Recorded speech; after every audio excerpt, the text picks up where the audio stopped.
Good afternoon, amazing school nurses and guests. I'm the president of the Vermont State School Nurses Association, Soph Hall, and we have scheduled today's town hall for 90 minutes because we intend to discuss two important concerns for our students. I want to say up front that the COVID-19 updates being discussed this afternoon are focused on music and sports.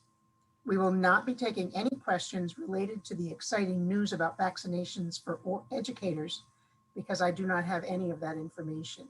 We all need to tune in to the governor's press conference tomorrow morning at 11 a.m.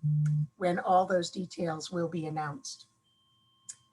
The Strong and Healthy Start Safety and Health Guidance for Music Education was released on February 17th. And today we have Molly Tobin, the Advocacy Chair for the Vermont Music Educators Association, and Eric Bushey, Chairperson for the COVID-19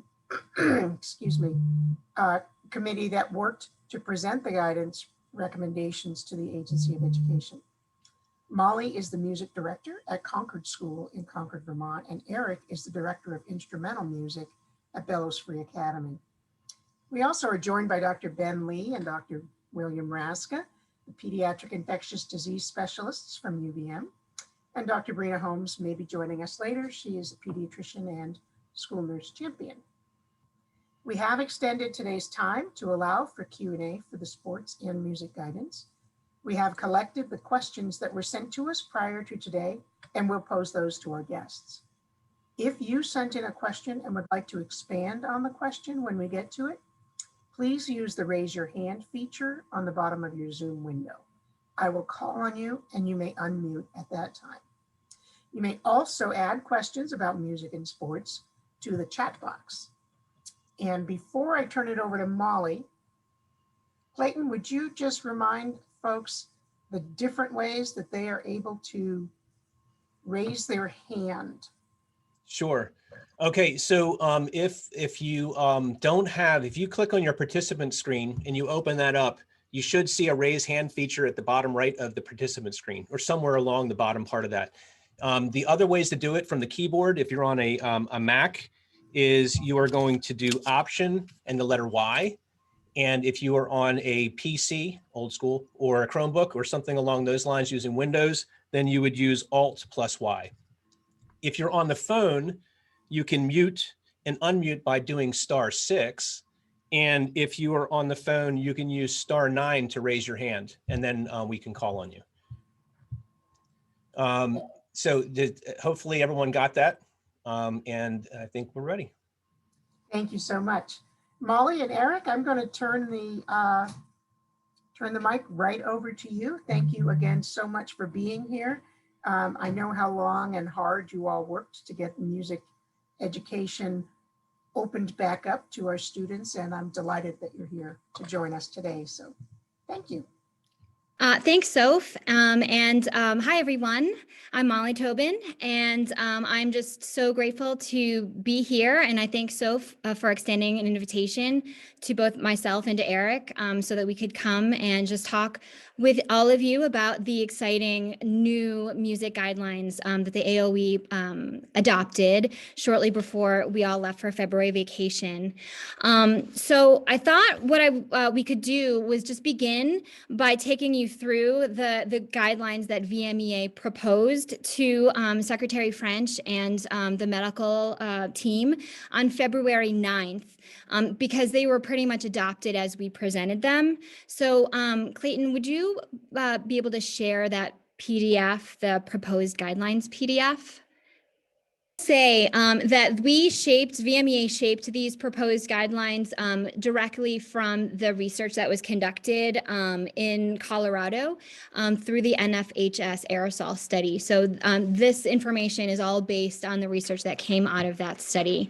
So we started with the general spacing that is 6 by 6, of course, with trombones having 9 feet of distance in front because of the particular way in which that instrument produces aerosol.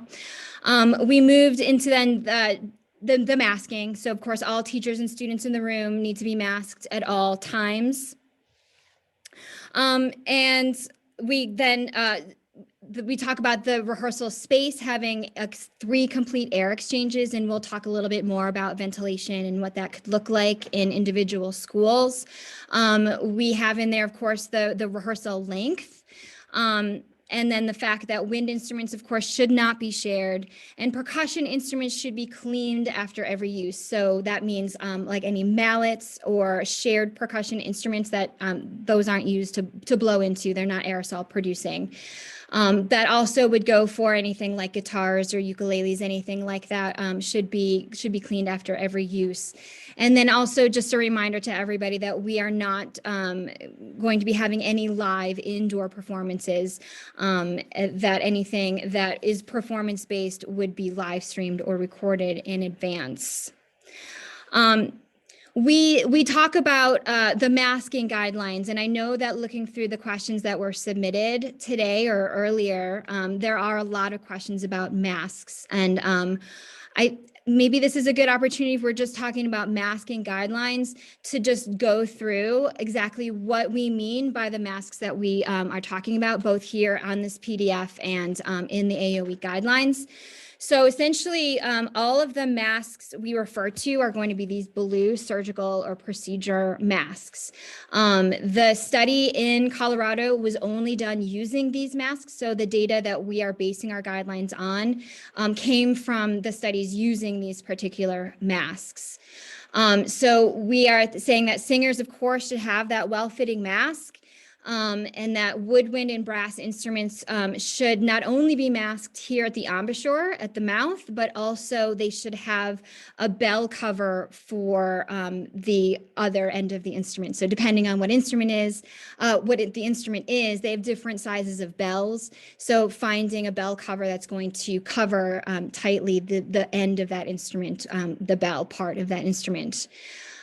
We also have a recommendation that students actually use 2 masks here because we're not always actively singing or playing in a rehearsal. There are some times where we're just listening to the flute players and everybody else is sitting while the flutes work out a part, so that we would have the students then have their slit masks that they are going to be used when they're actively playing. But when they are resting, they would have a separate mask that they would then use to have and to put over their mouths while they're just sitting and waiting in rehearsal. So that would be 2 masks during rehearsal, one with the slit and then one for when they are just sitting.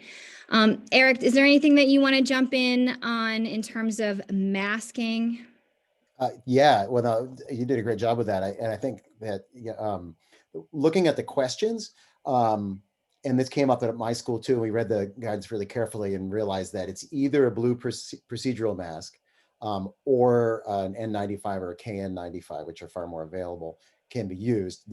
There's a many questions there. I've fielded an awful lot of questions from folks relative to after rehearsal, can we use this mask again, or do we have to throw it away? And so the answer to that one is, if it's a KN95, that's a reusable mask. But it should be, I think it's 48 hours, put in the suggestions, put it in a paper bag, and then come back to another one for the next rehearsal, and that we dispose of the blue procedural masks after each use, the slitted ones or the ones that are being sung into for the singers. One thing that I'm sure your music teachers at your schools will discover is that a mask that if you're playing trumpet with a mouthpiece about this big that has to go in, and you slice the mask from side to side and you can see the embouchure, that's no longer really a particularly effective mask. So the slit should be as small as possible for the mouthpiece to come through. And this is more of a technical thing, and we've had a webinar with music teachers to talk about it, but like a lot of times it's a matter of cutting a really small hole in the mouth in the mask and taking a brass mouthpiece, and what's called the shank of the brass mouthpiece is actually the piece that fits into the instrument's lead pipe, and having the whole mouthpiece under the mask with just the shank, so that it's a very, very sealed mask. I'm finding that I'm having students do that, and they're figuring it out really pretty quickly. So there's just kind of different things with that. So I think that might have answered several of those questions that I saw today, because it seemed like there were several asking about types of masks and can you reuse them? Yeah. Yeah. Okay, so then the second PDF that I have that I've shared with Clayton, and if Clayton could share that as well, has to do with ventilation. So that is the other really big piece that your music teachers are going to have to do some work with your custodians and your facilities managers to really determine the capabilities of rehearsing indoors based on the current HVAC or ventilation capabilities in your school. I know in our district, a couple of our buildings here in Kingdom East went through some extensive HVAC upgrades this past winter. So there are a lot of our schools that are looking really pretty good for ventilation. However, I noticed that when I pushed into the kindergarten classroom today for my class, that room has one of the older fashioned air exchange sort of units. So I was interested to see that. So it's really highly variable in terms of what your ventilation situation may be at your school. And this is kind of a big one. So we had distributed this PDF to our members as well, because this is not something that typically, I mean, none of this is what music teachers deal with on a day-to-day basis, but calculating the capabilities of your HVAC system falls well beyond our, beyond my capability as a music teacher. So some questions to ask, and for music educators to be thinking about bringing to their custodians and facilities managers is the HVAC system that they have in place. And of course, a space that has its own dedicated HVAC system is the best for a rehearsal space. The picture of that ventilation unit is sadly what I saw in my kindergarten classroom today. That is not as well, does not do as good of a job as exchanging air from the outside, which is the ideal, and instead just sort of recycles the air. There are ways in which you can boost the ventilation capabilities in rooms that have units like this. And if Eric has more expertise on that, I would love for him to jump in on that, because I don't know too much about what you can add to the room. So Eric, do you have thoughts about if folks have some systems like that? I think air scrubbers, HEPA filters. Right. So yeah, I do have a couple thoughts about that. I just put, somebody asked in the chat about these forums, and I just put a link where you can get these off the Vermont Music Educators website. So you can find that. I think so just to back up a little bit, at my school, BFA in St. Albans was built in 1930, so it's an old school. And over this February break, we had our head custodian bring somebody in with a very sensitive device that monitors that can figure out the air change per hour, the ACH. And we found out that the chorus room is just over 3 and the band room is just is basically 5. So that would mean that in order for one air exchange to happen, that I would have to vacate the room for at least 12 minutes. And then one entire air change would happen. And then we'd be able to come back in at that point. But my plan is, as the air gets, so a couple ideas on that. So with the ventilation unit like that, it's mostly about vacating the room. And so one of my custodian was saying an air scrubber is a wonderful thing, but they're really loud. If you've ever had any water damage in your house and had one of those in them, we have, it's like, you're not going to be watching TV in the same room or even really talking in the same room. So those kinds of things could be turned on when the group leaves the room to ensure that it's either 1 or preferably 3 air changes before students re-enter that space. Another one is, as the temperatures get warmer, having a fan blowing. If there's multiple windows, having a fan blowing out and a fan blowing in really speeds up the air exchange. But unless you can get that specific, and this is what I was told by our head custodian, it made a lot of sense, unless you can specifically know exactly what that air change per hour rate is with the fans blowing in and out, you still have to treat it as if you're at your minimum amount of time for what your room is rated for. But it's a good idea to do that because you may, in fact, have 3 or 4 air changes per hour that have happened in the time that you vacated. So those are mitigation methods, as are the HEPA filters that many people have in their rooms as well. I think the biggest thing is the 30-minute time, leaving, knowing what the air change rate is in that room, and then leaving for that amount of time, but having these devices on helps. Does that answer, Molly? Yeah, definitely. Yeah, that's great. Yeah, and I think that this is just one of those things that's highly specific depending on, you know, the age of your building and what the capabilities are in each room. So that really takes some legwork, I think, from folks on the ground just to get that sort of in place so that you have all those parameters that you know what you're working with in terms of rehearsing indoors.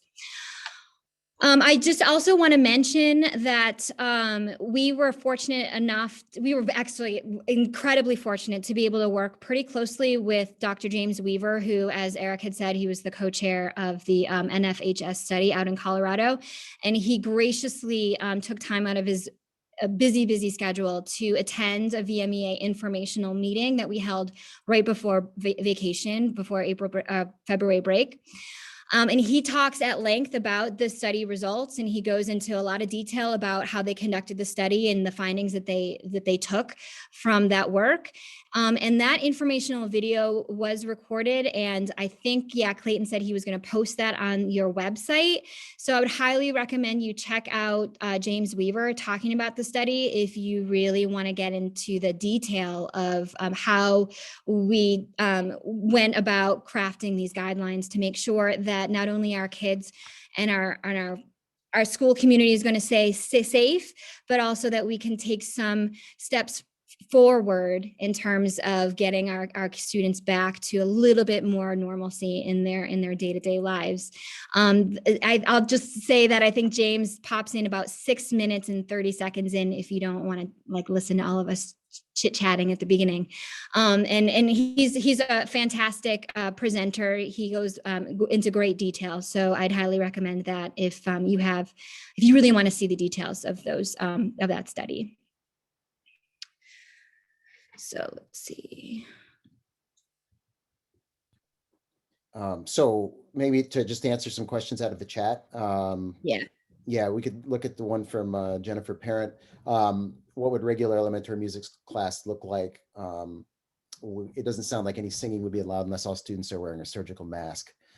So I found by asking maybe everybody's in a different situation, but it seems like at my school, we have quite a stockpile of these blue procedural masks. And the way Dr. Weaver brought it up from the NFHS was, we're just talking about the cheap blue Walmart masks. So maybe I'm not sure if Jennifer, if you're thinking of a different mask or just the inexpensive blue mask. So if they can spread 6 feet apart and there's time for an air exchange. I know sometimes music teachers in elementary schools are traveling to separate classrooms, so it might not be practical for people to leave that classroom, but in some instances it might, then it could work. So let me know if I didn't answer your question on that. But those are the masks we're talking about. Yep, absolutely. And I'll say that in conversation with Soph, I'm fortunate to have her as my COVID coordinator in my district, and our facilities manager yesterday, they have mentioned being able to buy these surgical masks possibly in bulk. So maybe that's something that you can talk about in your own district about having that possibility. And I know there are a lot of districts and schools that are larger than Concord. So I get that it's a little trickier for our general music folks from kindergarten through 5th grade. I know that I have to push into classrooms. So my schedule doesn't always allow, or the schedule of that classroom doesn't always allow for them to leave for a set amount of time. So what I'm hoping for is that we'll get a kind of a stockpile of these, and yes, we'll just go through a bunch of procedure masks. Thanks so much. I want to open it up now for, I'm not sure who's going to speak first, Dr. Lee or Dr. Raszka, to share some comments about the music. You know, we like the science stuff as well. So Yeah, I was going to start with the music, if that's all right. And perfect. I mean, this is just a few slides that I put together, just just to sort of walk through sort of the evolution of our thought process, at least from the infectious disease side. And just like everything else during COVID-19, developing school music guidance, it's the familiar feeling of trying to build the plane as we fly, and so we're all just trying to make sure we get the best information we can, and then be able to turn that around and use that in a meaningful way. So can I advance, or should I just ask for a? Great. So I mean, this is the study that really sort of brought home to everybody sort of the risks involved. So we can think all the way back to almost a year ago now. This was the famous choir practice in Washington State. This paper was published in May, but the practice took place basically almost exactly a year ago. And what we see is that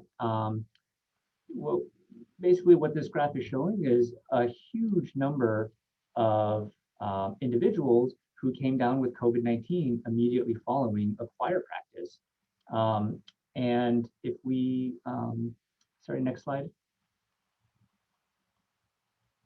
And when you go into the details of what actually happened in that practice, it was a long practice, 2.5 hours. They weren't technically following any strict physical distancing mandate or guidance, although based on how some of the descriptions, it does sound like they try to spread out to a certain extent, although there wasn't any technical physical distancing enforced. And most critically, this was at a time when really nobody was using to any significant degree facial coverings in public settings. But this really was one of the first big hints we got regarding the potential for aerosol transmission of SARS-CoV-2 under favorable conditions for the virus. Next slide, please. Even before this, going way back, we've known in the infectious disease world that 4 pathogens that we know are efficiently transmitted through the air, that singing increases that risk. So it's been known for a long time, for example, that tuberculosis transmits readily if an infected person is singing. And the reason this is that the act of singing, just adding that vibration across the vocal cords at loud volumes, it does really seem that action really promotes the generation of respiratory droplets and aerosols. Next slide, please. Now, this exact scenario was replicated months later in Europe. This made a lot of headlines at the time, but in September 2020, once again, an indoor singing contest, this time yodeling, involving about 600 people in Switzerland, led to what was at the time one of Europe's worst outbreaks, where the canton in Switzerland where this event took place ended up seeing at one point about a 50% test positivity rate. Basically, half of everybody that they were testing was coming down positive. And again, this was in a scenario where mask use was not mandated. So what we have is a scenario where you have singing indoors without masks equals super spreading events. And that was sort of the big sort of, the big cloud sort of hanging over any discussion about indoor music, not just in the school settings, but elsewhere as well. Next slide. And so, but what we realized was that there were a lot of gaps in our knowledge. So we didn't really have a good sense of what did we know about aerosol generation via wind instruments, for example. And furthermore, we really didn't have a good sense for how well facial coverings or instrument bells would work to reducing aerosols during the act of singing or during the act of playing wind instruments. Even without that knowledge, just as with many other scenarios, there was pretty early consensus that doing this outdoors was probably going to be okay. But really the big question is, can we do this safely indoors? And this was really one of the main motivations by my reading for why this aerosol study was initiated and conducted, that you guys have, I'm sure have already heard so much about. Next slide, please. And so really at the end of the day, without getting into any of the nitty gritty, really what this study was able to show over a series of experiments was that if either a singer or a musician is wearing a procedure mask with an appropriate belt cover, you really can reduce the amount of aerosol that's being released either at the mouth or at the belt. So this is one of the tables from their most recent report that just shows the % reduction you get in the amount of aerosol that can be detected at each location according to the instrument. Next slide, please.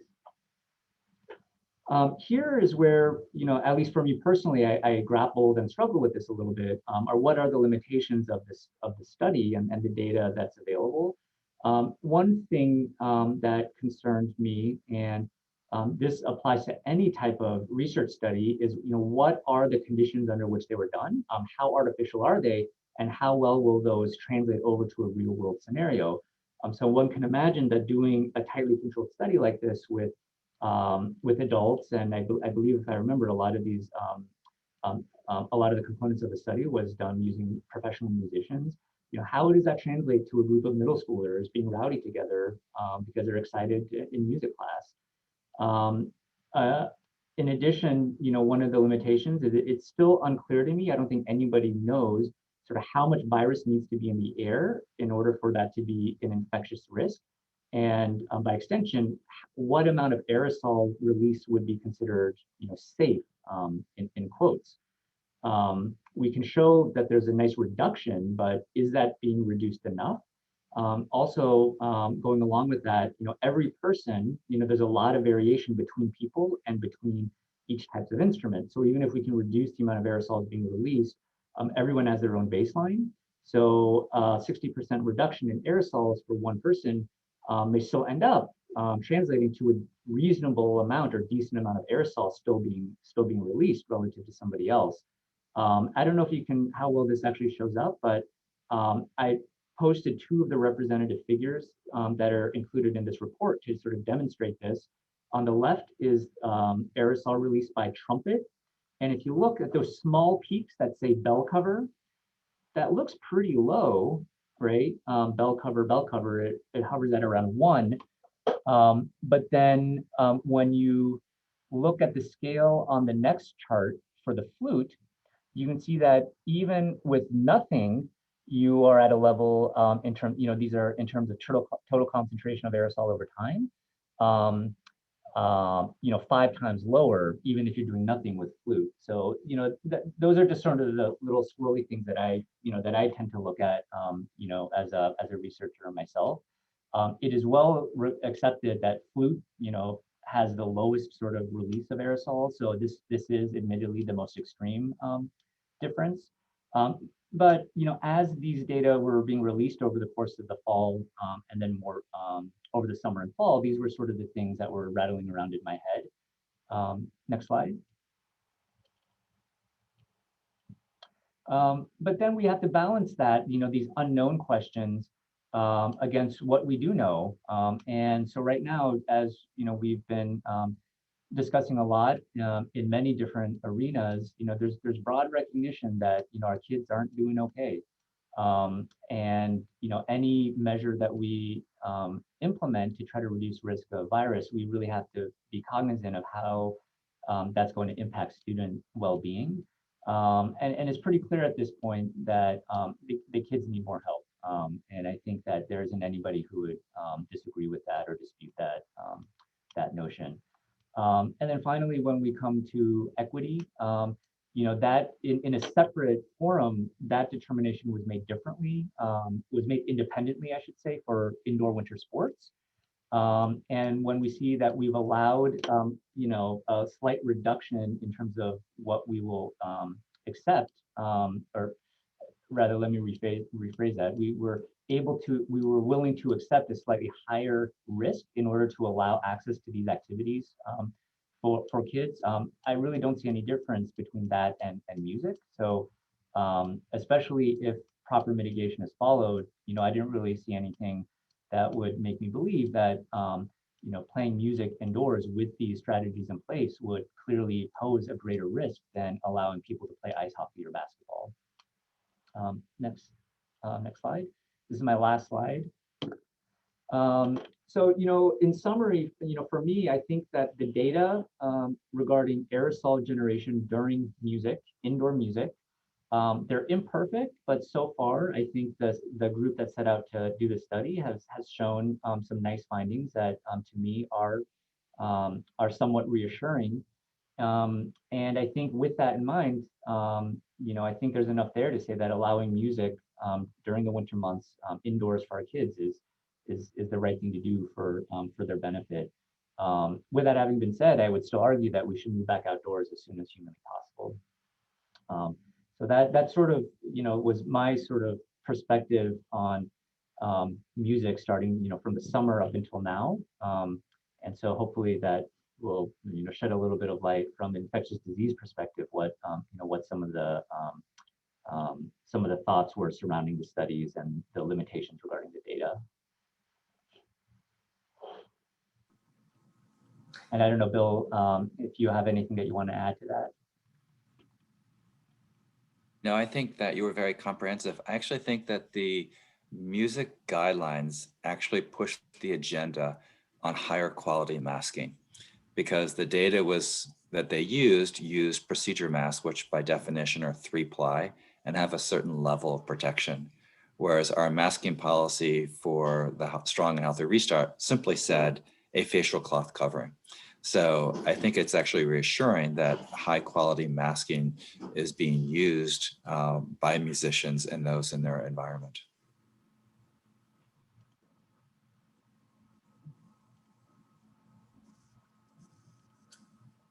Thank you. Clayton, do we want to go to some of the questions, or should we? Yeah, I think that might be best. So I'll pull that one up. And so we had shared a lot of the questions that were submitted early on. We put into just a PowerPoint slide, and then I'm going to spotlight the 4 folks, they're panelists. And as we go through those, anybody can respond to those. And I don't know if we'll have Soph read the slides. Give me 1 second and I'll share that. Okay, thank you.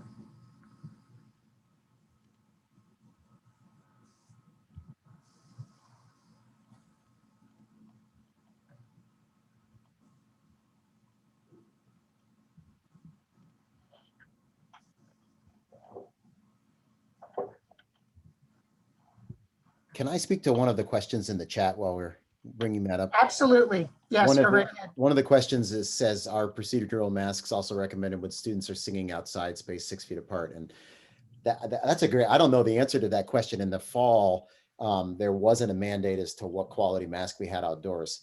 And there were no, and I know just about every band in the state was outside rehearsing, and there weren't any outbreaks associated with it. So, but knowing what I know now about the procedural masks, I plan to use those outdoors too, because they just seem safer, or we know the safety. So maybe one of the doctors could speak to that specifically, or maybe the AOE needs to be more clear about what that outdoor requirement is.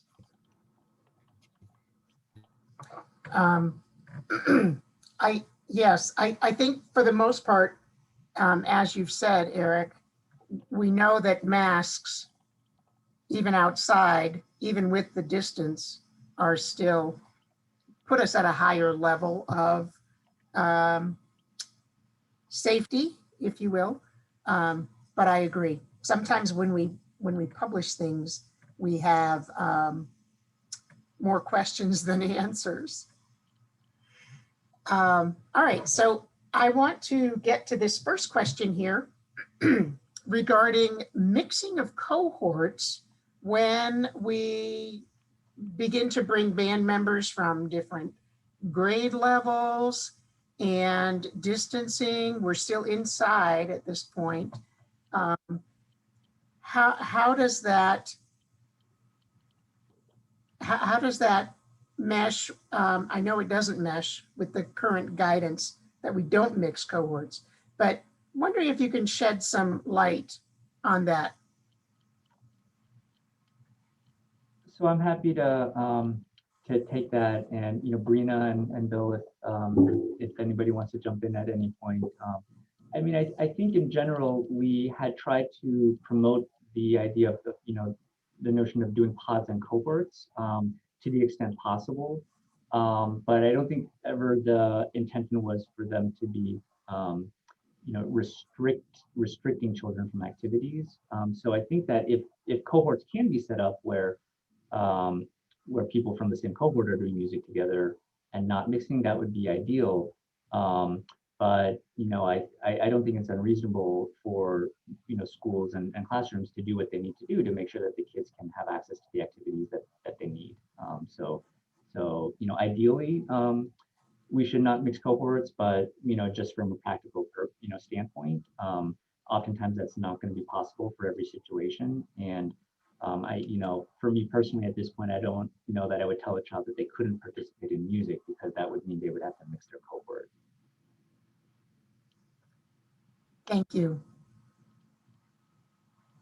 Can I just ask then, because I know that that's definitely, that question has come up several other times, and I know that the interpretation now is that the AOE guidance really still does not really allow for that mixing of cohorts. So is this then a local decision, your principal or your superintendent then signing off on that, if that's not something that's included in the official AOE guidance?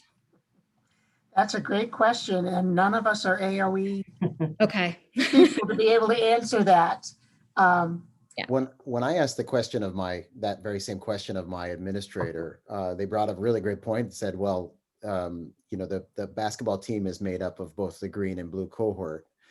So that if that's the case for an after-school activity, I assume we're talking about after-school activities here when we're talking about mixing cohorts together, right? Maybe, but then it's okay. So that was how it was presented to me, and made a lot of sense. Hi, folks. It's Brina. Can you hear me? Yes, ma'am. Thank you. Yeah, I just wanted to make sure. You say AOE, but you mean the strong and healthy guidance. Yes, The exactly cohort, what I mean.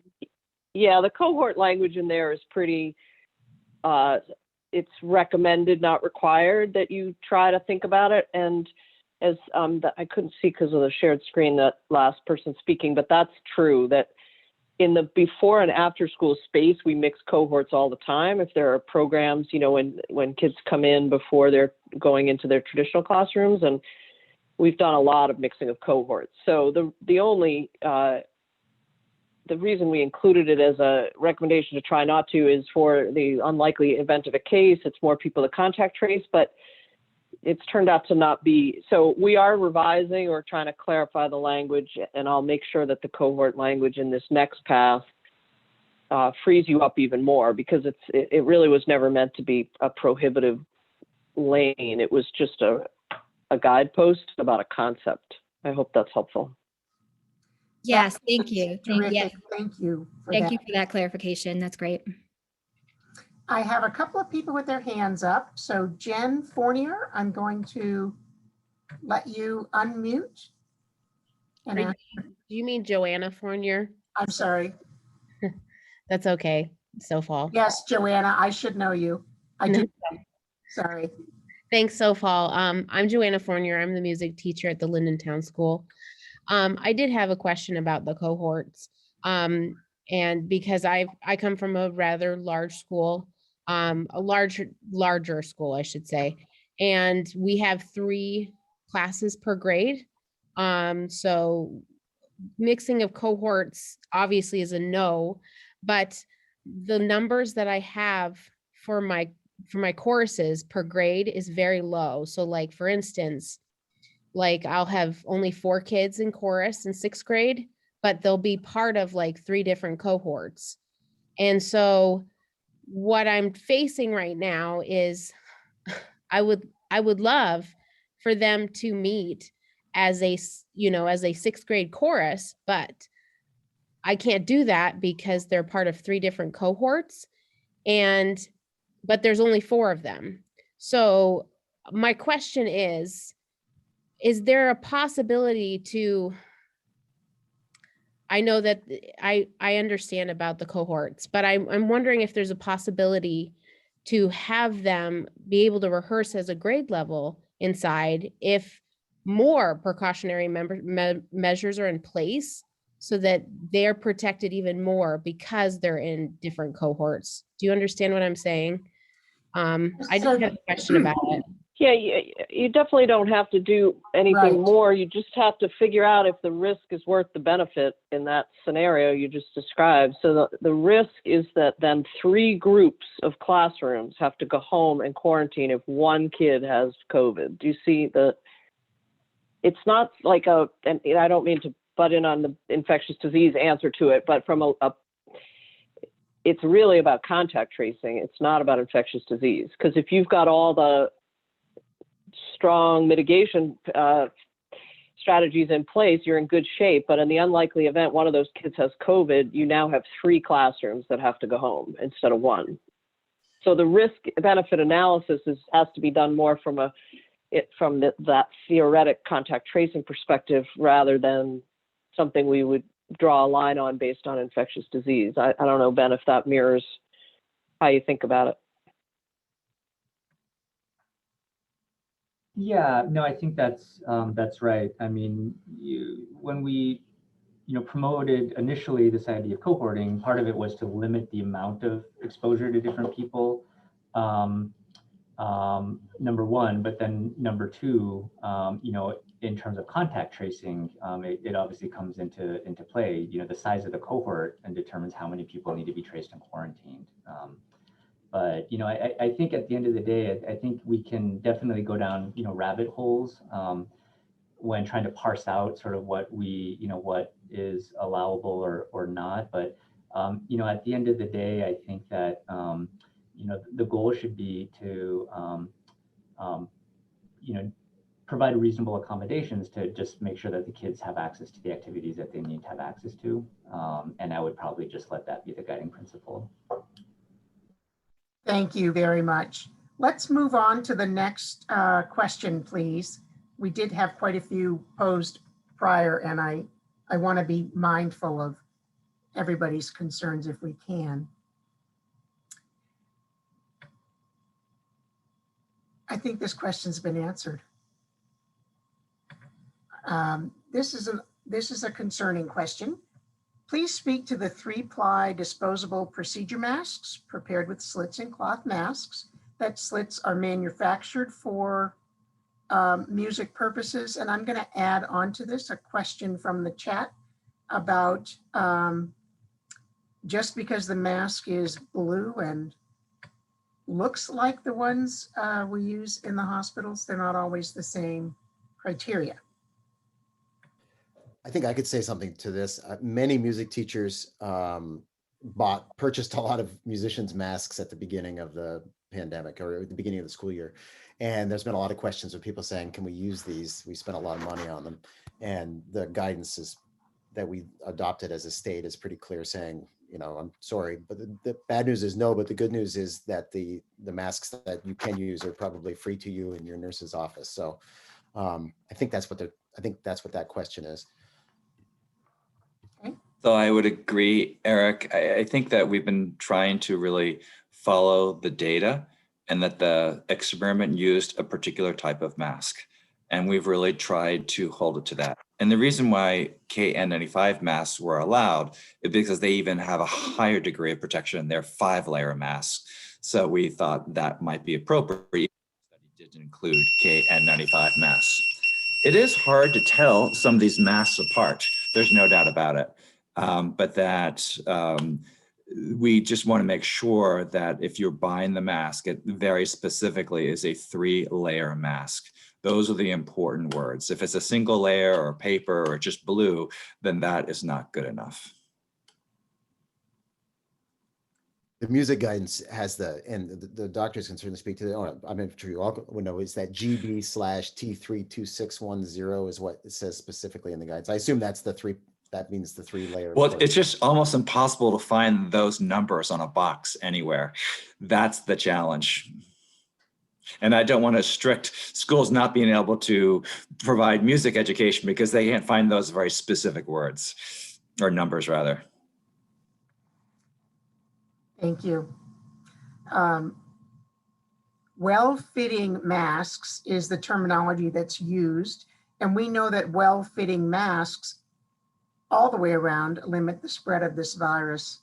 How about a comment on the difference, what we might expect for students who do not have a well-fitting mask?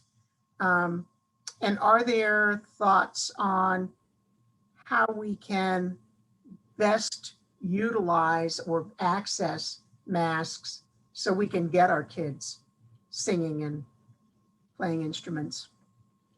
Yeah, I can try to address this as well. I mean, certainly if the mask isn't fitting well, then there's a much greater likelihood that, more aerosols are being released. In the aerosol study, there are, certain data points where the researchers could draw an arrow and saying, oh, this is where the mask sort of slipped, and then we get a big, plume of aerosol coming out the side. It's this sort of scenario that I, sort of was alluding to earlier in my comments. What, when we say how well do those findings hold up under real world conditions? Like these are the types of real world, challenges that pop up. And, I don't know that there really is a great answer to that other than just trying to, make it a point of emphasis that the masks need to be well-fitting. And part of the challenge would be finding, size appropriate or age appropriate masks. Other than that, I don't know that there's necessarily like a magic bullet for how to make sure every child has a mask that fits perfectly. But I think we just need to make it a point of emphasis.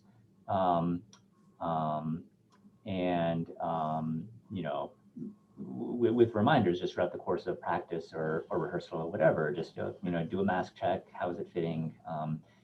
People consistently are finding that they have masks that don't fit them well. Then trying to identify ones that would work better, I think is really sort of the best we can do.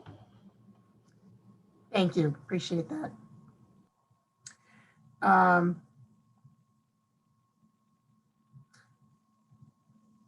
The question here is, again, related to well-fitting masks. We know that the procedure masks or the blue masks are disposable, but that KN95 masks are reusable by placing in a paper bag, as was mentioned earlier. Question is, will the introduction of the slit for instrumentalists alter that protective factor?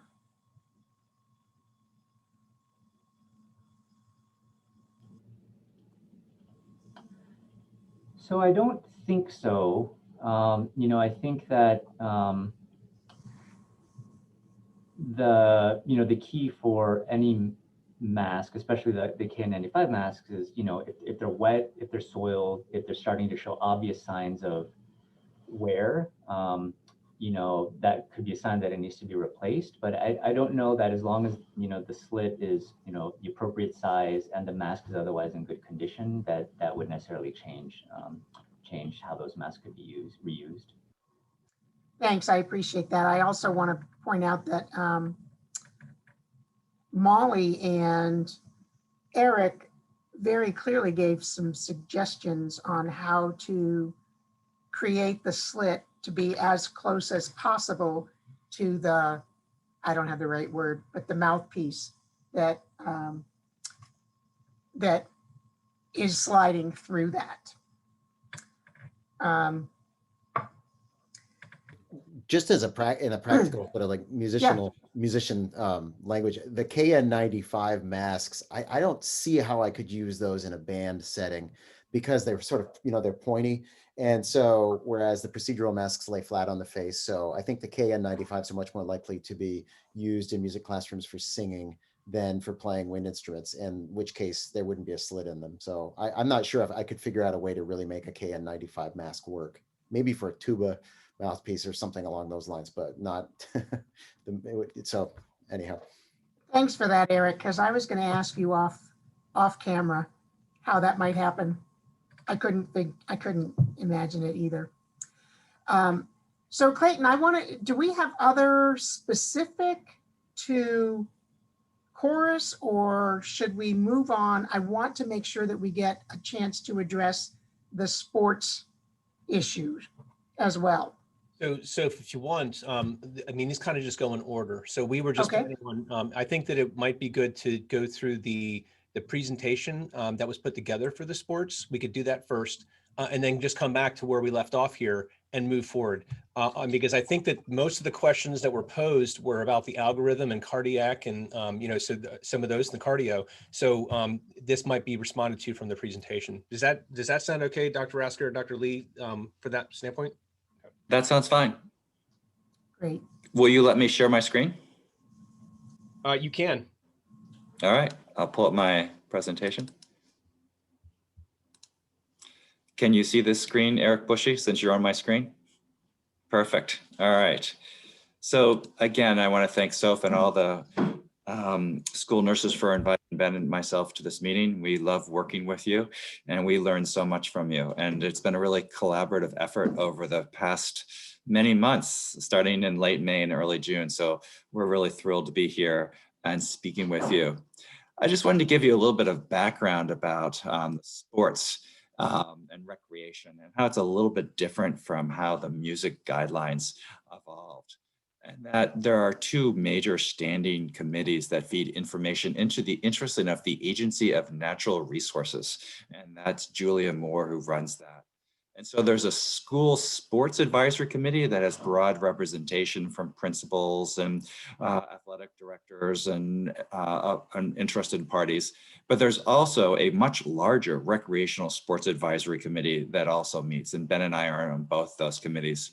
And we meet fairly frequently. The school sports advisory committee meets every 2 weeks or so, and more often as needed. And there are oftentimes emails back and forth on hot button topics.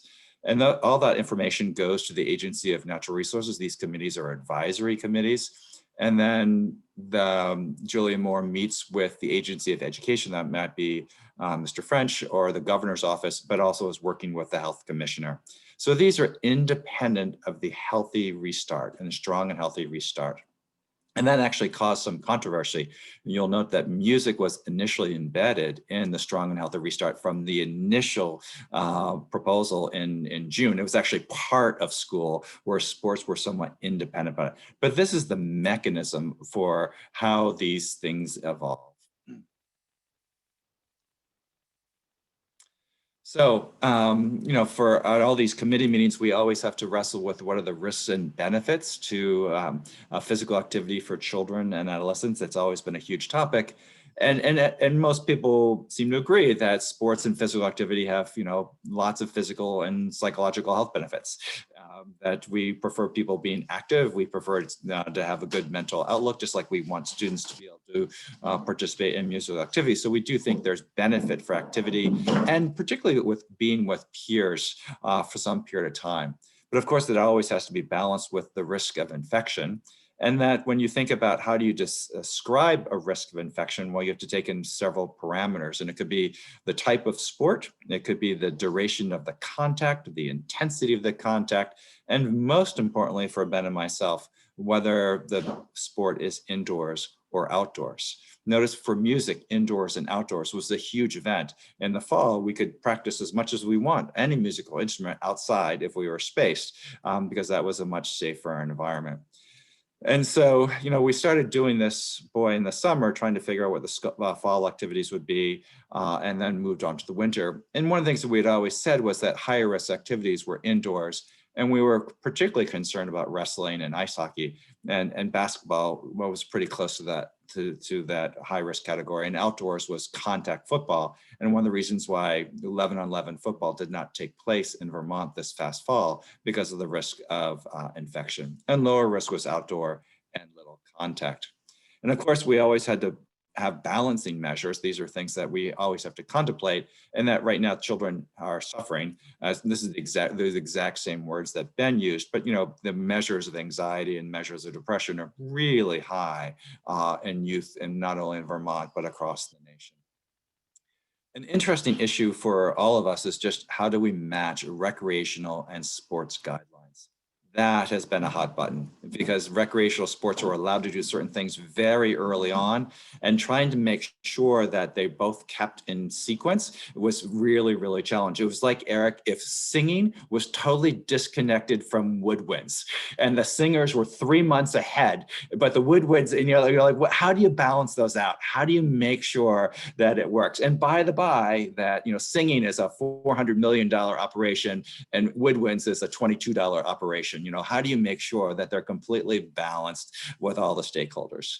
And again, we talked about PE, and another issue, PE is under the Agency of Education and Strong and Healthy Restart, and not under sports and recreation. So there are all these different things that are floating around. It makes it a little bit more challenging. Interesting enough, Vermont was early adopter of universal masking.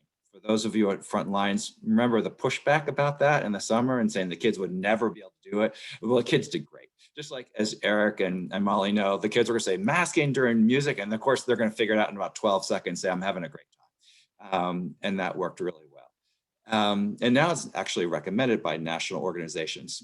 You see these professional athletes who aren't masked, but that's because they're undergoing testing every single day in their entire cohort. We haven't been able to do that in Vermont. An issue that has raised its head over the past couple of weeks is this idea about mask exemptions.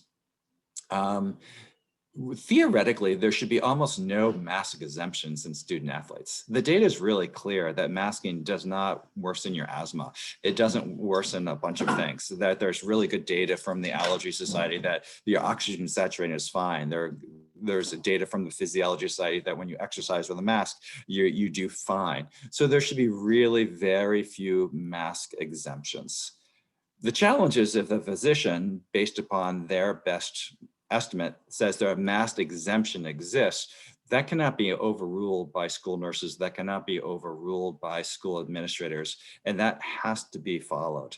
We're pretty clear with all the physicians that there should be real reason, there should be some behavioral health issue. And to get at one of the issues in the chat box, this came up big time when schools were not participating in events because some schools allowed mask exemptions. The Agency of Natural Resources and the Health Commissioner said schools do not have to participate. We have to abide by a physician letter that says there's a mask exemption.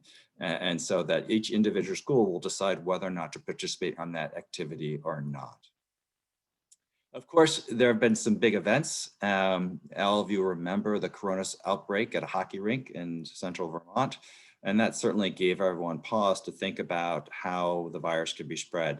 And again, is it the athletic activity that's the problem, or are the events around the athletic activity? Is it the congregation in the locker room? Is it the drinking before or after the game? Is it the car ride to or from the game? And oftentimes it was the socialization that led to a lot of the problems. But again, this led to 5 governors suspending interstate travel and interstate hockey games.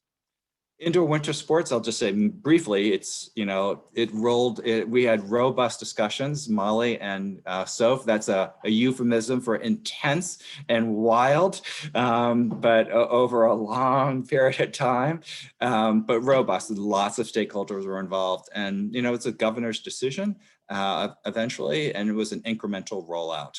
And as you know, there aren't spectators indoors, there are no parents, universal masking. They're not supposed to be any in-person events, and there's some transportation guidelines. It's interesting, the athletic directors, when I'm on the call, say, we haven't thrown a single parent out of a game this entire winter season, and they're pretty happy about that. That's worked out pretty well in some respects. But as all of you know, there's this tremendous disconnect between school sports or recreational sports and the 6-foot spacing that has just been irreconcilable for everybody. And you just have to say that there is a keen interest, and this is what people have decided. But you have these things like, and parents come to me all the time, let me get this straight. These athletes can be that close to each other, but my child is home 3 days a week. What's going on? And we've never been able to get around that, to be perfectly frank. And again, one of the things that it's not part of this discussion is, but the only way we're going to really get students full-time, everyone in at all age group, is to really think about school distancing and 3 versus 6 in different parameters. So spring sports, none of them are predicted to have a higher risk than outdoor soccer. That's what we've come to in the past few meetings.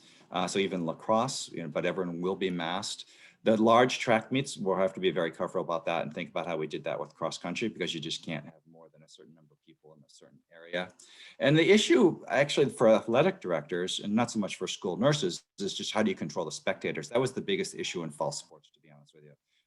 I happened to go to a CVU high school flag football game, and it was stunning to me. All the kids were masked, but at halftime, the coach got them all together in a huddle, all crammed in together, give them a pep talk. We're thinking like, as an infectious disease doctor, I'm going, why? What's the point of that? It's like, having all the musicians gather together in a tight circle after they've been distanced. It's like, why did they do that? And of course, on the sidelines, people were not 6 feet apart. And so that will be an issue. But I think school sports will work reasonably well in the spring. I think a more problematic issue, and one I hope that the school nurses will not get bogged down in, is the concept of return to play for people in physical activity after COVID-19. And why is that an issue? Well, COVID-19 is associated with myocarditis. We think of it as a respiratory pathogen, but it's pretty clear it infects lots of different parts of our body. And the risk of myocarditis is primarily, almost exclusively driven by adult data. It really is. This is all adult data. And if you hospitalize an adult with COVID and you check their troponin level, which is a marker of cardiac injury, and they have an elevated troponin level, they have a much higher risk of mortality. It might be 40% versus 5 or 10%. So it's a big issue. And in a most recent study, they just said adults hospitalized with moderate to severe disease, or people critically ill, intubated, whatnot, severe disease, and they had troponin levels that were elevated, they had a 50% risk of having myocarditis. The data in teens, so there's no data. There really isn't data in the absence of this multi-system inflammatory disease of childhood. That's where you see myocarditis in children post-COVID primarily. But we're just not, we just don't have any experience in pediatrics. And it could be that the adults don't have it either, and perfectly healthy. They're not checking troponin levels in perfectly healthy adults who are asymptomatic. All this data is really from hospitalized adults at risk for severe disease. So there really isn't any data in children. It's all based upon expert opinion. And it's really extrapolated from this risk of sudden cardiac death in athletes. And if you look at sudden cardiac, those are very precise words, sudden cardiac death. Myocarditis is the third most common reason. So the most common is hypertrophic cardiomyopathy at like 35%. The second most common is anomalous coronary artery, which is like on 16%. But around 6% of previously healthy people who are relatively asymptomatic of sudden cardiac death, it's myocarditis. So they're like, well, if COVID causes myocarditis, even if it's not recognized, are children or other athletes at risk for sudden death? That's what's driving this. So lots of people have gotten together and literally they scratch their chins. They don't have a, they can't do the Colorado experience, they can't do that. They scratch their chins and they go, all right, what's the risk? And so the Europeans have a set of guidelines, the Canadians have a set of guidelines, the American College of Cardiology has a set of guidelines, and the American Academy of Pediatric just came up with a set of guidelines. Basically, it's, and the data is really basic. The true total risk is actually really low. that if you look at that the risk in the United States, the predicted risk between 1985 and 2000 for sudden cardiac death due to myocarditis, it was 1 in 2.5 million athlete years. In elite college athletes, it was 1 in 500 athlete years. So it's a pretty low risk, to be perfectly frank. But nonetheless, this is, people look at risk in a different way. And when they're looking at sudden cardiac death, they look at it in a different way than other issues. So this is a draft. I have draft all written. You can't read this, so I'm going to break it apart. But this is a draft guideline. So Brina, you've seen this. It says draft. It's going to be socialized. It needs to go through a few edits. An initial proposal was put forth, lots of comments from the community. But again, we're going to continue to work with people about this.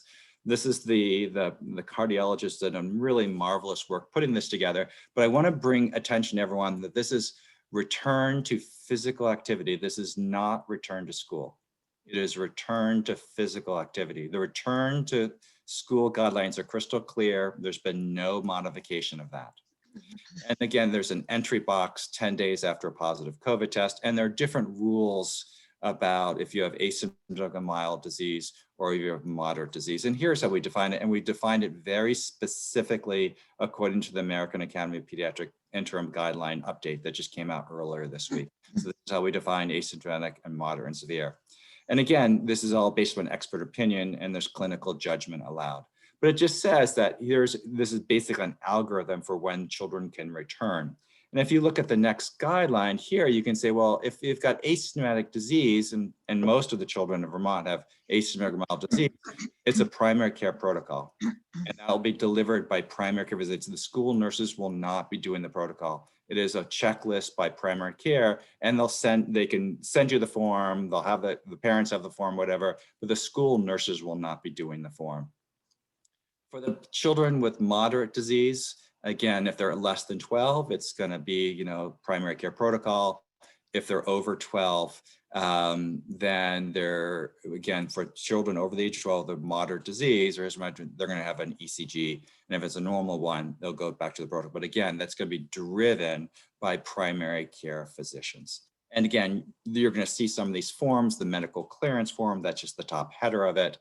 And this is when they actually do return to play, that for most people, there's going to be a graduated list. For children over the age of 12, there's just graduated return to activity. Again, that will be the trainers for the coaches for the high school athletic teams, and that's not the job of the school nurses to be monitoring that type of activity. So I'm going to stop sharing there. So again, this is a draft, what we're doing. One of the challenges always is defining strenuous activity. No one's been able to define strenuous activity. For me, it might be, climbing up a hill. For others, it's, running a marathon. There are lots of different things. So we are just saying it's physical activity, to be honest with you. And we're being really cautious about saying, well, it's this level activity for lacrosse or this level activity for gym or this level of cheer, so we just say it's physical activity because we can't define it, to be honest with you. All right, and I'm happy to answer any questions. Hey folks, it's Brina.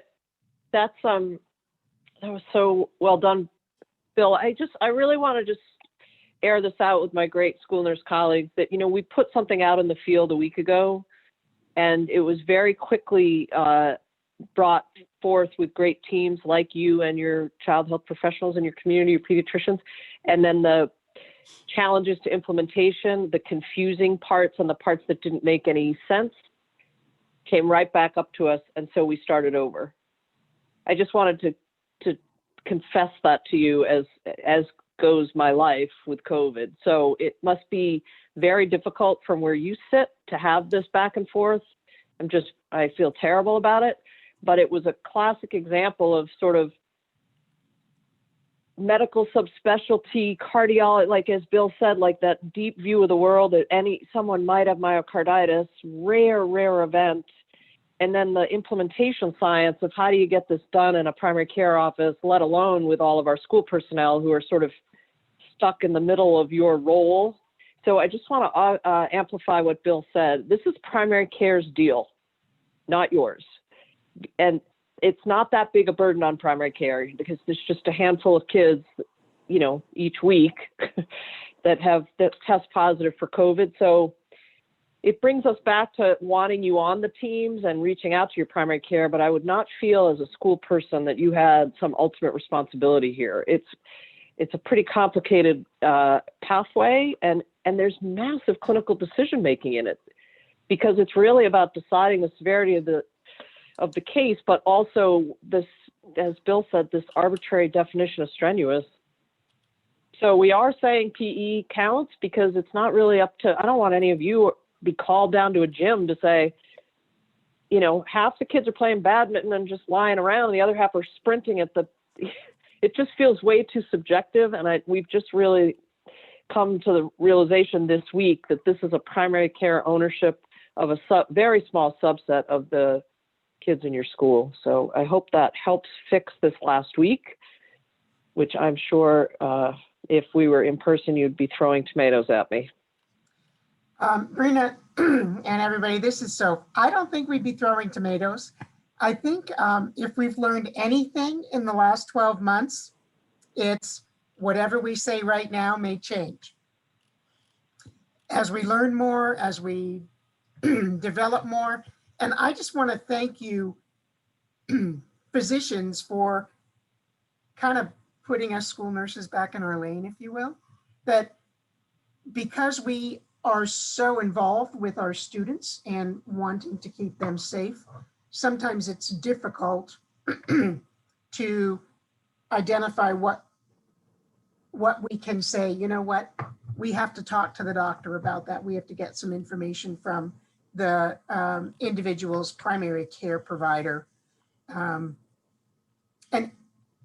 I think that's great. We all need to learn that a little bit easier. Yeah, and authentically, if you have child health professionals in your community that are jerks, you have to let me know that. Because, you know, to Bill's point, mask exemption, we worked so hard last summer with all the subspecialists at UVM, the lungs, behavioral developmental specialists, you know, people that were thinking about neuromuscular disease. Every disease subspecialist wrote that document together that there's almost no reason for exemption. And yet many, many physicians in Vermont are giving kids mask exemptions. And the disconnect, Bill pointed this out, Agency of Natural Resources is very respectful of our profession. And they have said, if a doctor said so, so be it, which of course is fine, except that's not my answer. My answer is, tell me who that team is and how did the decision get made? That kid gets an exemption, because I can just tell from the last year, it's very unlikely that it's a true exemption. So that's just me being, you know, wanting more conversation with local child health professionals. So feel free to reach out to me with those case-by-case examples. Thanks a bunch for that, Brina. I don't want to get hung up on the graduated return to play. I think that the questions were really just answered. It's important for communication with the primary care provider. But before we run out of time, I want to circle back to something that I know our music teachers have struggled with since school started. If we can do sports, why can't we do music? And if we can do after school recreation, why can't we run around in our gym inside? So, and I know it's part of that difference is there are different organizations making those rules, but, and Brina, maybe you can speak to this. I'm wondering if there's talk about trying to align those as we move through the spring, or? Yeah, so I feel like you and I have talked about this before. There's no prohibition on running around in a gym.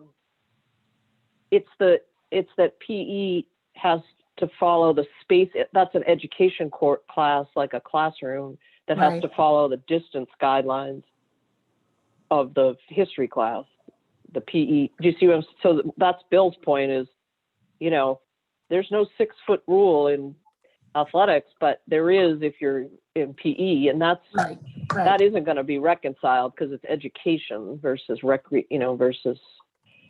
So I still don't, but I don't want people to think the prohibition is PE or running or physical activity in a PE class. It's just the way you set it up has to abide by the distance rules.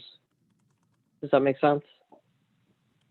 Absolutely. I think that's another reason why we're all hoping for warm weather, because as Ben and Bill have said since the beginning, if you can do it outside, it's safer. That's right. Thank you very much, Rena. All right, Clayton, Can I make a quick comment about Yes, outside? please And do. Just Thank you. because it came up about music. The 30 minutes is for the performance is indoor activity. If you want to practice for 3 hours outside, it's fine with me. This is really indoor music activity is the 30 minutes and the exchange and things like that. Thank you for pointing that out, because I think that I feel pretty positive that our music people are going to be continuing to pray for sunny weather as well. So wouldn't it be fun if we could have an entire day where it's just music and it's all outside? Let's make it happen, Soph. Wouldn't that be fun? All right, so we have this question, music guidance versus sports guidance. A student questioned the administration about how sports can intermingle and play, but musicians cannot. The administration's response was that they are clubs and the rules, parental approval and space use are different. And if there is a select choir club or pep band club, can they operate in a similar fashion? I'm gonna let any one of you who wants to jump right in there. Yeah, so I think, part of this may be sort of getting down to sort of technicalities, within each district about how they, sort of define things. But again, if we just are talking about sort of broad principles, with getting back to the equity issue, then I absolutely agree that it is reasonable that musicians should have mechanisms for having access to the same types of opportunities that that other students do, provided that everybody is following, the proper mitigation measures. And so, I don't know, I can speak specifically to what, the difference between within school A or school B, that what rules apply, based on whether it's a club versus something else. But I think just as a general principle that, I think the student has a fair point. Thank you. So can I just address, Jenny's asking about the distribution of the forms when we fix them? Yes, absolutely. Might be tomorrow, more likely Monday. So we do this sort of 8 times 8 ways thing. So we have school liaisons in the district. Those are your public health nurses in your district office that will get them. So will the MCH coordinators, who are another set of nurses. And then we send them out to the Principals Association, which will get to the athletic trainers. We'll give it to Soph to send to all of you. But, unfortunately, we already did that and gave you the form that's now being revised. So we'll also make sure we're very careful about links instead of documents, so that you can go to the link with the updates rather than the PDF that you print out, that the minute it goes on your desk, it needs revision. I appreciate Soph's perspective on that. That is the COVID way. That was go back to if you go back one slide. So realistically, the guidelines for return to play are most concerned with people over the age of 12, to be perfectly frank. And I think Ben answered a question in the chat box about that to a certain extent. It's really for older children. It is possible that families and physicians make a decision that a child under the age of 12 in high intensity sport, however that's defined for them, that could be, serious elite athlete for cross country skiing or something else like that. They could they could, with the physician guides, undergo greater testing if they wanted to. There's clinical judgment built into the pathway, and there are multiple points to use that. But high intensity sports, it's really hard to define. Thank you. Appreciate that. We have just under 10 minutes left. I'm first going to open it up to our music experts. Is there anything that you would like to add that might be helpful, or that, you know, that has come up in your mind that might be beneficial to reiterate? One thing is just several questions have been sent to me as the C19 chair relative to what a 30-minute rehearsal of an ensemble, say in a 80-minute block, which many of us are in now. That group rehearses in 30 minutes, and then the entire chorus gets up and walks into a different space. Can they rehearse again? And the guidance is it's a little bit unclear about that, and I think it's a little confusing. I've reached out to the AOE and asked them to update and do a frequently asked question document about this, because speaking with the NFHS study co-chair, that's most definitely acceptable, but it's confusing in our documentation. So I just want to put it out there that I've just read the AOE stuff today, and I can see where that confusion is.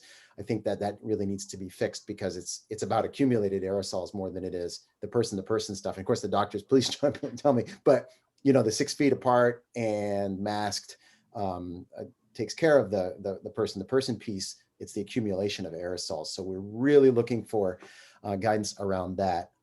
And Dr. Raszka, I think my understanding always was that you could play outside for as long as you wanted to, as long as you were masked and distanced. And somebody asked a question about that. Right.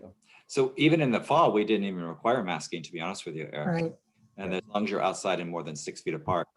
I would agree with you, Eric, that if one group is in the room and they practice for 30 minutes and then they leave and there's been a full air exchange, I would feel very comfortable with that same group returning to that room. There's no good reason to exclude them, to be perfectly frank. Yeah, and if the question is, if there's an empty room next door, can they just go directly from one room to the next at the 30-minute mark? Yeah, like you said, it just has to do with what is the accumulated aerosols within the space that they're entering. So that would be fine. I would presume that should be fine, just as long as, you know, the only consideration there is, was anybody else already in that room and what were they using it for? So you wouldn't want to break the group into two and then just say they can just swap rooms at 30 minutes because that would defeat the whole purpose. So, but you know, other than, but if there's an empty space that they could go into, then yeah, I don't see why they shouldn't be able to avail themselves of that opportunity. Speaking as so if I want to, oh, sorry, Molly, I just want to answer Clayton's. Yep. Clayton's asking an important question about if it's not a school-sponsored activity, who's tracking and ensuring kids are cleared with the return to play. And so this is really on the medical home.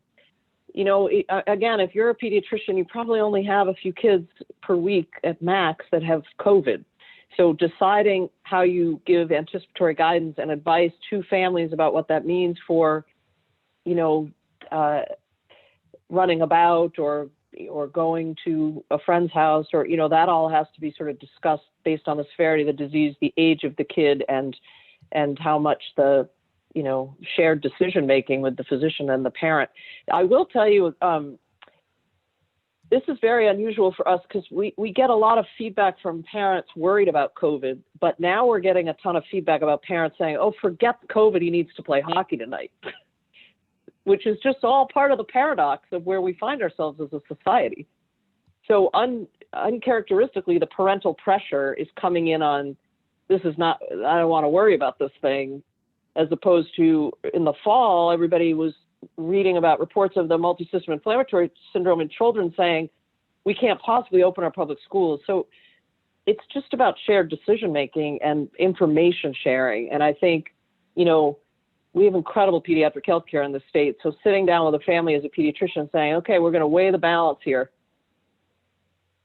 And just because you're my clinical colleagues, Bill and Ben have been so helpful. There are tons of viruses that cause myocarditis, and we never talk about this. You guys know adenovirus, remember that? You know, the red runny eyes, and I mean, adenovirus goes right to the myocardium too.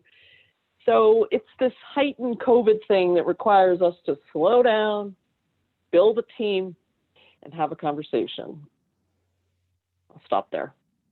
Thank you so much. Molly, I do want to give you a few minutes to share your thoughts before I close everything out.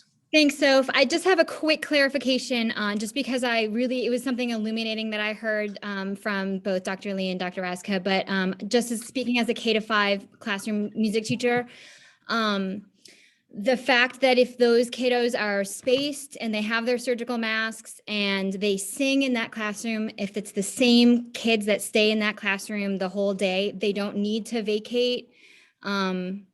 Is that understanding correct? Because that is kind of a huge sticking point for us from K-5 when we're pushing into classrooms. That really kind of ties our hands if those kids have to vacate, you know, based on scheduling, like what I said before. But then I heard you say, or maybe it was an answer in the chat, that if it's the same cohort that stays in that same classroom the entire day, they don't need to vacate that room. So that was me. So I have to think very carefully about that. Again, because I was thinking of the same cohort, appropriate ventilation in that room is not designed as a performance. So that's why I was very careful. So if it is appropriate ventilation, everything else, I thought, well, given all the space requirements of school, that'd probably be okay. The technical guidance would be they're supposed to move out, that you would do it before lunch, or if they actually move to a different room or lunch, or they do it before they did a different class or something. That would be optimum. I'm just trying to give the schools a tiny bit of flexibility there. Okay, thank you. I appreciate that. And I'll let Ben weigh in on that, see what he thinks about that. Yeah, no, I mean, I agree. If it's the same, because really what it comes down to is, are you exposing anybody, you know, anybody different, or are there new exposures happening? So if it's all the same exposure anyways, you know, it makes a little bit less sense to say, you know, you have to clear out for half an hour because you know, these aerosols that may have been generated may be worse than the ones you were breathing, you know, the half an hour before. But you know, I do think the one difference is, you know, as I alluded to in my talk, that you know, when it is true that when you sing or when you vocalize, raise your volume, the volume of aerosols released probably is more. So if there are opportunities to schedule that either around a break or lunch, then that would make the most sense. But especially for the elementary school students, who, you know, in all honesty, like I am far less worried about, you know, a super spreading event from elementary schoolers, you know, my second graders singing together than, you know, high school chorus. You know, at the end of the day, that's just you know, ultimately that's part of it as well. Excellent. Thank you very much. That's very helpful information for our K-5 folks. Thanks. Yeah, that's pretty exciting. Yeah. Yeah. Ben and Bill, I want, along this same line, last fall, we weren't allowing singing or chanting, different kinds of things in the classroom, but I'm wondering, based on what we're hearing here about music, for example, specifically the youngest children that are learning to read and learning their phonics and stuff, where they historically may have been taught through singing or chanting or lots of repetitive, I'm going to say shouting, it's probably not the technical word. What are your thoughts on that? I think that organized singing, just, you know, where everyone is singing and vocalizing at a loud volume, is a risk factor. And I think it's a lower risk in second graders than it is in 11th graders. But nonetheless, there is increased vocalization, increased aerosol generation. You know, the guidelines for the music are very clear. They have high quality masking. I think I would just be careful getting everyone in the classroom to shout as loud as they can. The quick brown fox jumped over the fence, as many times as they can. But individual person, when you're trying to practice elocution, I'm not so worried about that. I think our guideline has been that if people are humming, that's perfectly fine. That's not aerosol generating. So I just think that teachers should use their good common sense. They have lots of good common sense. Thanks.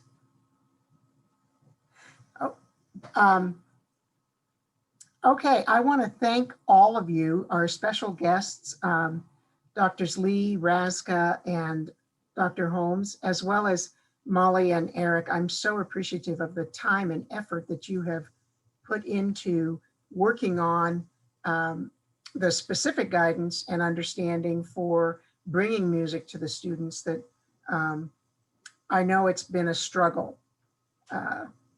And it's a long time coming, and I'm just excited about that. And I'm so grateful that you were here and gave us your time and your expertise to help us have a better understanding of what we can do and how we can move forward. And one of the things I appreciate the most is a constant reminder to masking and distancing. Those are the mitigation factors that we know work. And it's a good reminder for all of us, I think, to pay attention to that.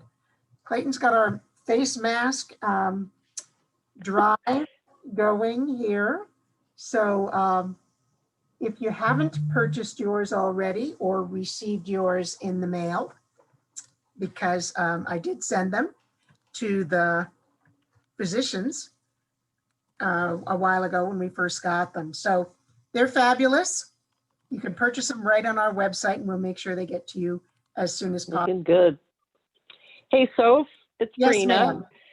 Can I just forgive me for the sort of sentimentality here, but I wanted to say at the beginning, but it wasn't my presentation, like, you guys are an extraordinary group of people, and it is the 4th of March, and we're coming up on an anniversary here of, the Health Operations Center, we just passed the first case in Vermont, and I'm feeling such deep gratitude for all of you, and you have bumped along, you have figured out when there are cases. Most of you at this point have had a case in your school, and I'm so incredibly inspired by seeing your faces right now, and the timing's also great because this vaccine, it's coming, it's here. And Soph was very clear we didn't want to launch into like a whole big vaccine talk, which is a whole other thing that Bill and Ben are like world experts in. But I will tell you that the Johnson & Johnson vaccine is awesome. And if someone offered it to me right now, I'm not old enough yet and I'm not delivering healthcare, so I'm sitting here unvaccinated, but I would take Johnson & Johnson right this second. And I just know many of you know and trust me. And it's a complex vaccine market and there's lots coming and going, but this one is a great one, as are the others. So I just want, as you message to your teachers, and I'm not sure how that's all going for you, and maybe that'll be the topic of a future town hall, but here we are. I mean, we dreamed of this for a while, and I'm excited. So lots of gratitude to all of you. Yay. Thank you, all of you, for helping guide us and being willing to ask the questions and answer the questions. Sometimes people think I don't want to ask that because it's a stupid question. It's not a stupid question. If I'm thinking it, somebody else is thinking it, they're just not saying it. So it's important for us to help each other learn that way from each other. And again, I am so appreciative. I want to let you all know this town hall, I think it's our 31st town hall. Kudos to the wizards that keep us on track and keep us going. This has been recorded and will be posted on our website probably by tomorrow night, but certainly by the end of the weekend. All of the resources that have been mentioned will also be posted, including the video that Molly and Eric referred to. I was able to sit in on that presentation, and that's pretty amazing, amazing stuff. So again, thank you all very, very much. And I do hope that we'll be seeing you again soon. And one of these days, we won't be talking about COVID.